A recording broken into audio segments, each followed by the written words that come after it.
How to find your purpose in life. You may choose to consider your life's purpose if you don't feel satisfied or content with it. Take heart, though, it's never too late to start living the life you want to live, a life that is important and joyful. While this can be a difficult self-examination that could make you feel like you've been living life the wrong way, take heart. Discover your life's purpose, then take steps to achieve the life you truly desire. Evaluating your interests. Keep a purpose journal.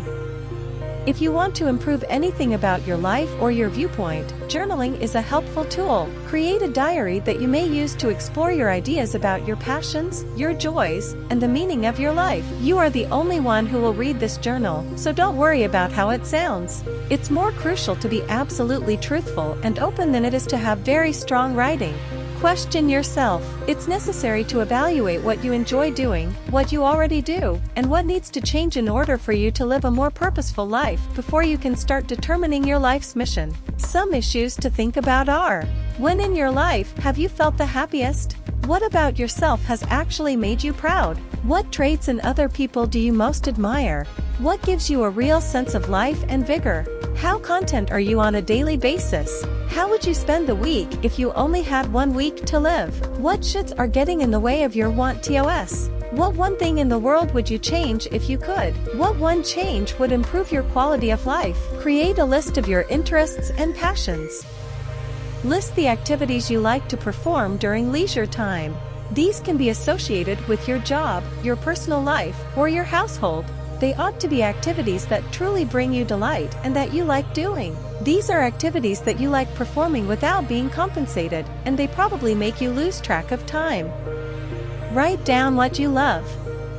Your quality of life and how you spend your time are greatly influenced by the things and people you love. Your interests and your mission might be more clearly defined if you acknowledge the things and people you love. You can get closer to your actual passions by putting more of your attention on items you value with emotion than with logic. Find your joy. Finding your joy is comparable to what you enjoy and are passionate about, but it is a little more targeted.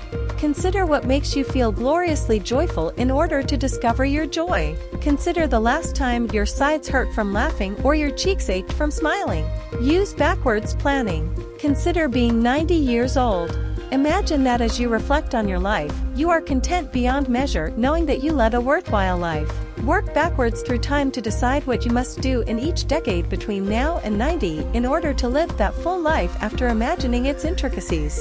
Say, for illustration, that you envision yourself at the age of 90, surrounded by great-grandchildren, contentedly retired from a rewarding job serving your community, and residing in your own home with plenty of land. You can infer from this that you desire to start a family, pursue a job in helping people, and live freely in a rural area. Your backwards planning may have you decide that you should create a family when you are 28 years old, that you want to work as a social worker by the time you are 25, and that you should continually take care of your health so that you may live independently into old age. Don't listen to social norms. It's normal to consider what others anticipate from you. With the best of intentions, society, parents, and friends have certain expectations of us all. Social conventions may advise you against starting that business, leaving your work, or accepting a wage decrease for a less prominent position. However, in the end, only you can decide what is best for you. Start with the end in mind. If you didn't care what people thought of you, what change would you like to see in the world? Recognize which thoughts are your own and which were imparted to you. Have you ever considered how difficult establishing a business is? Or that you won't be able to support your interest with money? These are common myths that have been passed down to us yet may not be real. Consider your own thoughts versus what others have said to you. Hope this helps. Stay tuned for more self-development videos. Good luck!